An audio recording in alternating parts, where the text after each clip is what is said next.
Akkam jirtu kabajamtoota daawwattootaa fi hordoftoota Oromiyaa Freedom Media dambalii gungumaa ummataarraa sagantaa kennaa faayartii torban kanaa qabannee isiniif dhiyaanneeti jirra. Qopheessee ka isiniif dhiyeessu an Jibriil Muhammadi. Ogummaa kaameraaf teeknikaan Umar Jamaaltu nafaana jira. Hanga xumura sagantaa kennaatti nufaana bu'aa isiniin jenna.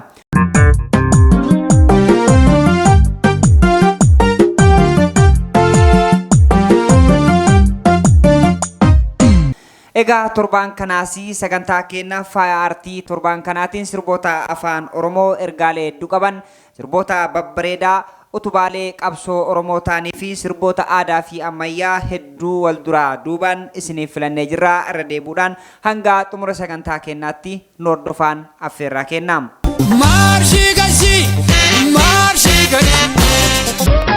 Garanu sadabe yaade biya garanu sadabe yaade biya situ jadi na jadi mirka hankala bonike Jalqabaa irratti sirbi nuti isiniif filannee dhaamsaa fi dhama isaa isin biraan gennu sirbaa baay'ee bareedaa ta'e kan yeroo dheeraa dura ummata bira gahee sirbaa weellisaa jabaa qabsaayaa artist Zarihuun Wadaajoo kan har'a lubbuudhaan hin jirre goota seenaan isaa ummata isaa biratti bara baraan jiraatuu fi sirbaa mata dureen isaa Maarshii Galchi jedhu ergaa fi dhaamsa isaa isin daawwachiifna. Marshii gashi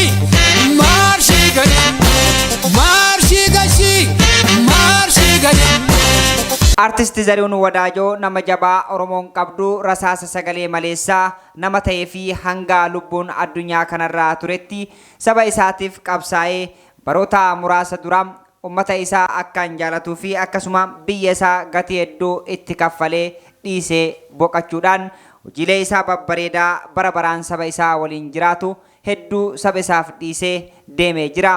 Akkasuma immoo ergaalee fi dhaamsa sirba kana keessa jirus walumaan haa daawwannu.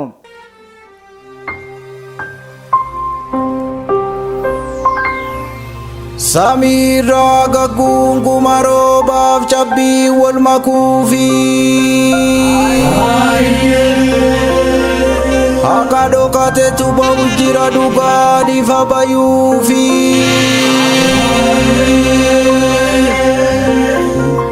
akka guyyaa qiyaamaa namuu murtii ofii argachuufi nu milkeessi yaa Rabbi guyyaa kana gayuufi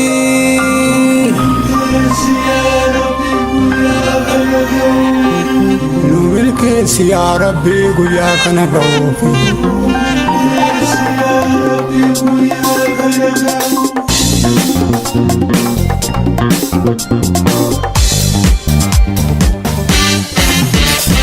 Marshii gashi beenu fuulduratti erga mataa qabdee gabbu imiillatti aaramaa buqqisaa bakkumaa hundaatti Marshii gashi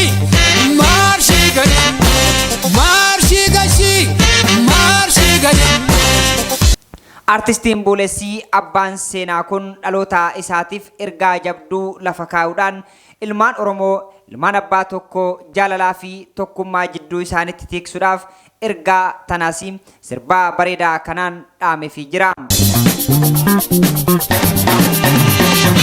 Anelma kutaa miti kutaan na waamna anelma naannoo miti naannoon na waamna anelma lagaa miti lagaan na waamna anelma dhaabaa miti dhaabaan na waamna anelma Oromooti dhiigi kooyyuu nima ilma abbaa gadaati dhiigi kooyyuu nima.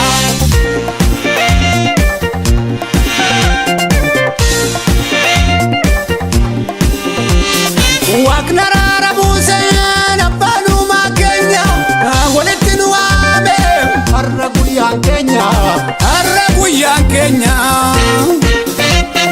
Boorana baarentu ilmaan Oromticha diinan nu qoode malee Oromoon tokkicha barnuu tokkicha. Itti dabaluunis weellisaa Naayyoon kun bara durii bara dukkanaa sana bara sabni bal'aan baa harreen hin baanne baatee akkasuma nyaata sareen hin nyaanne nyaatee qe'ee ofii isaa irratti reebamee xiqqeeffame sanaas haala bareedaa ta'een uwwisa viidiyootiin bareechee dhalootaaf himee kan darbe yoo ta'u.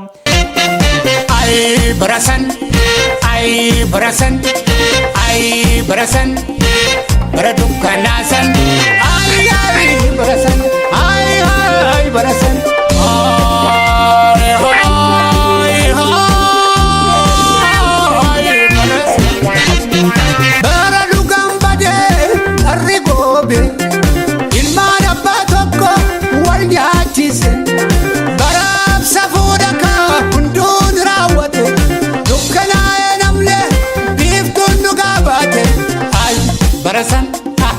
Baradukkanasan portuun bilisummaa kan nurraa fuudhamte cunqursaa lagaatiin nurraa booji'amte kuna guyyaan keenyaan harka keenya galte kuna guyyaan keenyaan harka keenya galte. Itti dabaluun sirbuma kanaan artisti Zarihuun Wadaajoo miidhaa uummanni keenya kaleessaa keessa darbee fi dhiittaa mirga namummaa sirni sun uummata isaarra godhee erga dubbatee booda dhaloonni har'a jiru kun immoo dhaloota argitee kaleessaa akka hin taanee fi jajjabeewwan onnee sibiilaa goottan Oromiyaan biqilchiteen dhaaddachuudhaan lakkisaa nu dhiisaa jechuun gocha dhaloota har'aa kana diinatti himee jira.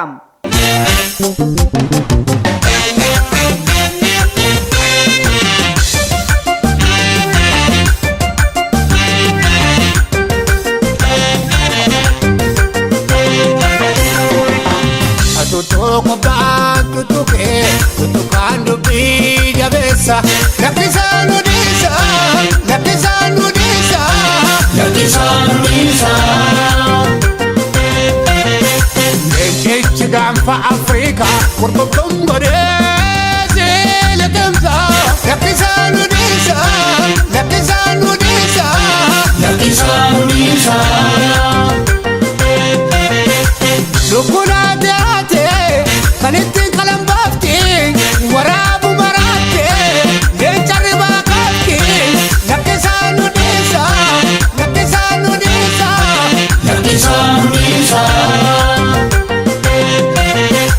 Kalaman barbano, kan Kenya silano, mirga umama Kenya, enyu pinayano, lakisan udisa, lakisan udisa, lakisan udisa.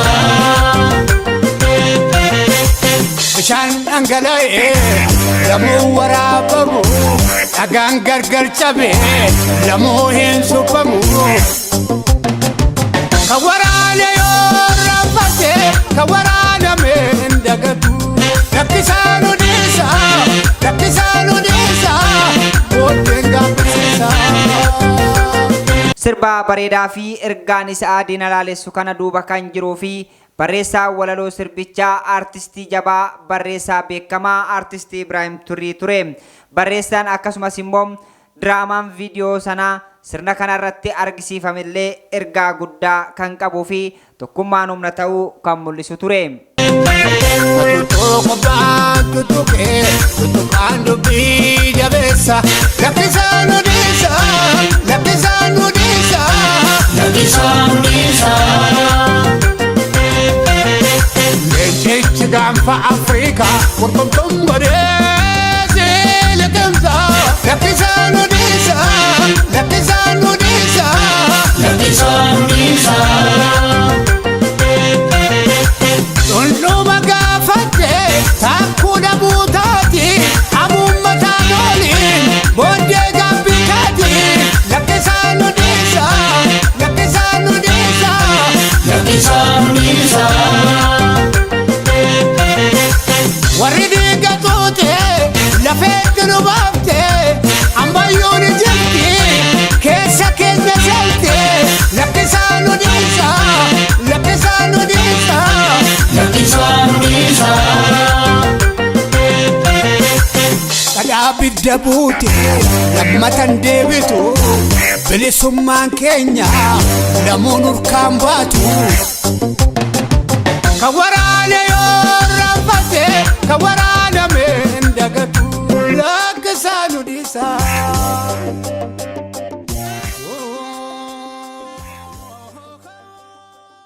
Itti aansuudhaan sirbee nuti lammaffaa irratti isiniif dhiyeessinu sirba baay'ee bareedaa ta'e kan yeroo dheeraa dura sirbame sirba weellisaa beekamaa simboo aartii Oromoo Qaxalee Jabaa Abbaa Sagalee Kiloolee sirba qabsoo keessattuu yeroo qabsoon Oromoo akkaan finiintee fiixirra geettee diddaa maaster filaaniitiin wal qabatee fincila diddaa gabrummaa guutuu Oromiyaa keessatti dhoo'ee sirbame sirba bareedaa weellisaa Shukrii Jamaal mata dureen isaa Garaan obsa dhabee yaade biyya jedhu isiniif filannee dhaamsaa fi dhama isaa isin biraan geenna.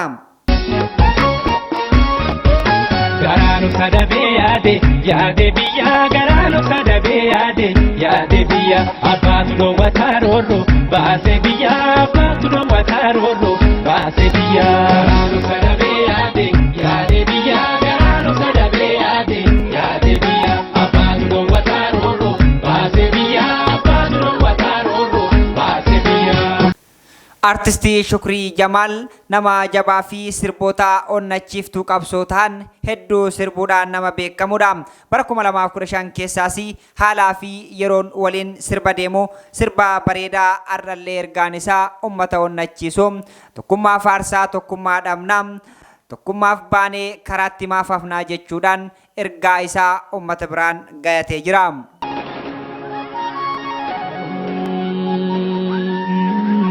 Tokkummaa faarsaa tokkummaa dhabnaa karaa dheeraaf baanee karaatti maafnaa hayyuun keenya hin bulu kan bulus hajaa hin oolu alaalatti wal baqataa gumaa walii nyaachuu gandatti wal himataa keenya faloo dhibee lammii koo faladhu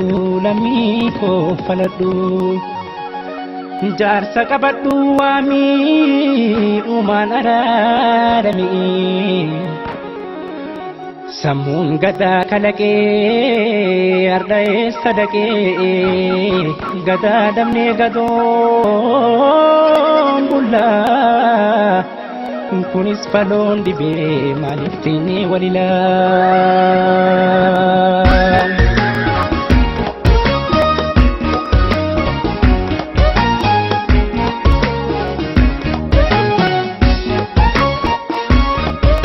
Garaan obsa dhabee yaade biyya garaan obsa dhabee yaade biyya abbaatu dhoowwataa roorroo baasee biyya abbaatu dhoowwataa roorroo baasee biyya. Garaan obsa dhabee yaade biyya garaan obsa dhabee yaade biyya abbaatu dhoowwataa roorroo baasee biyya abbaatu dhoowwataa roorroo baasee biyya. Kulluun farda kiyyaa daalee kooraadhaan gangalatee daalee kooraadhaan gangalatee daalee kooraadhaan gangalatee abbaatu imalee ijoollee goota baay'ee dhalatee ijoollee hayyuu baay'ee dhalatee ijoollee hayyuu baay'ee dhalatee kormee maaloo kaata hoo ishi malli ijoollee kaata hoo ishi malli ijoollee kaata hoo ishi malli kormee maaloo tiikiin dandayu lammiin ijoollee tiikiin dandayu lammiin ijoollee tiikiin dandayu lammiin kormee maaloo dhiinsusuufine gurbaa ijoollee hantuu taatu sussukaa ijoollee hantuu taatu sussukaa kormee maaloo buburraa hidhabadhu goomee eenya baashisitu kaa goomee eenya baashisitu kaa. Itti dabaluunis weellisaan kun sirba bareedaa kanaan waa'uu yaa shimala koo waa'uu jechuudhaan gootummaa ilmaan Oromoo faarsaa jajjabeewwan gara qabsootti affeeraa haala bareedaa ta'een hojjeteetii jira.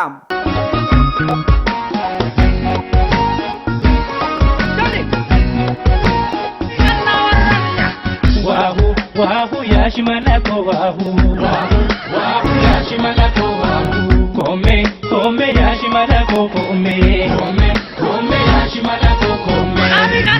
Ana sanyii waaboo ana sanyii taatee ana sanyii elemoo ana sanyii maammoo sanyii Hussein Buune kan baqatee hin beekne ana sanyii leencaa akkamiin leencaa sanyii Hussein Buune kan baqatee hin beekne ana sanyii leencaa akkamiin leencaa ana sanyii waaboo ana sanyii taatee ana sanyii elemoo ana sanyii maammoo sanyii Hussein Buune kan baqatee hin beekne ana sanyii leencaa akkamiin leencaa sanyii Hussein Buune kan baqateen beekne ana sanyii leenca akkamiin hin deecha.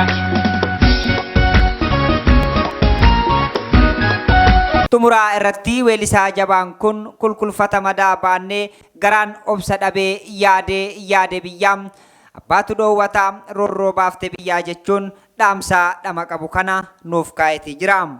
Garaan obsa dhabee yaade biyyaa garaan obsa dhabee yaade biyyaa abbaatu dhoowwata roorroo baase biyyaa abbaatu dhoowwata roorroo baase biyyaa. Garaan obsa dhabee yaade biyyaa garaan obsa dhabee yaade biyyaa abbaatu dhoowwata roorroo baase biyyaa abbaatu dhoowwata roorroo baase biyyaa. Kan nu milikee ijoollee darri ka'ee dhaaluun ijoollee darri ka'ee dhaaluun ijoollee darri ka'ee dhaaluun dubbii faloon dhibee ijoollee maaluu sanii ilaaluun ijoollee maaluu sanii ilaaluun ijoollee maaluu sanii ilaaluun kormee maaloo ilma waaqaa jedhee koomee sabni dhugaa faarsuu koomee sabni dhugaa faarsuu kormee maaloo dubbii jaasaan qabee koomee gaaddisa taaraasuu koomee gaaddisa taaraasuu kormee maaloo saba seera tummatee koomee dhugaa bira kaawwatu koomee dhugaa bira kaawwatu kormee maaloo warra heera murattee koomee uumaa murtii foommatu koomee uumaa murtii foommatu.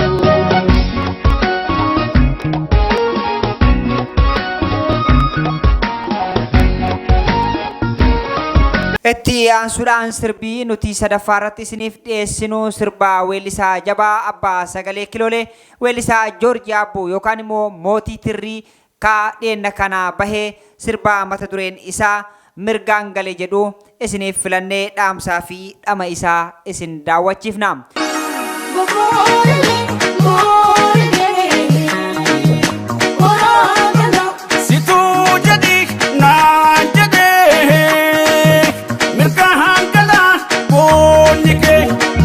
Weellisaa Joorji Aabbuu weellisaa jabaa sirboota hedduu hojjete yoo ta'u keessattuu sirboota isaa keessatti sirboota tirrii aadaa Arsii fi akkasuma sunsumee akkasuma faaxumee fi kanneen fakkaatan hedduu ammayyeessuudhaan yeroo yeroodhaan hojjechuun uummata biraan ga'uun jaalatamummaa guddaa nama argate yoo ta'u sirba kanaanis boorilee jechuudhaan eegalee dhaamsaa fi dhama isaa nu daawwachiisaa jira.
Weellisaa Joorji Aabbuu sirba bareedaa aadaa sikkoo mandoo kana aadaa uffannaa uummataa ammayyeessuun akkasumas immoo akkaataa sirbichi itti qindeeffame waan himameen dhumne akkasuma qulqullinni waraabbii sagalee fi viidiyoo hundi isaanii high quality kan ta'ee fi akkasuma walaloon hawaasa keessa jiru hedduu fayyadamuudhaan magaal kiyyahoo magaalaan Arsii yoo jechuun shubbisaan dabaalee dhiiraa fi dubartiidhaan miidhagsee hojjetee jira.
Sirbi weellisaa Joorjiyaa Abbuu kun guyyoota muraasa keessatti namoota kumaatamaan lakkaa'amaniin kan ilaalameef yoo ta'u, akkaataan uffannaa weellisaan kun itti uffatee fi qoma isaa inni itti banee akkasumas immoo halluuwwan uffata isaa irratti jiran hiikkaa garaagaraa itti kennuudhaan falmii guddaa dhageeffattoota birattis uumeetii jira.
Egaa kabajamtoota daawwattootaa fi hordoftoota Oromiyaa Freedom Media dambalii gungumaa uummataa irraa qophiin keenya faaya aartii torban kanaaf qopheeffannee kanneen armaan olii turanii qopheessee kan isiniif dhiyeesse Jibriil Muhammadii ogummaa kaameraaf teeknikaatiin Umar Jamaaltu nafaana ture.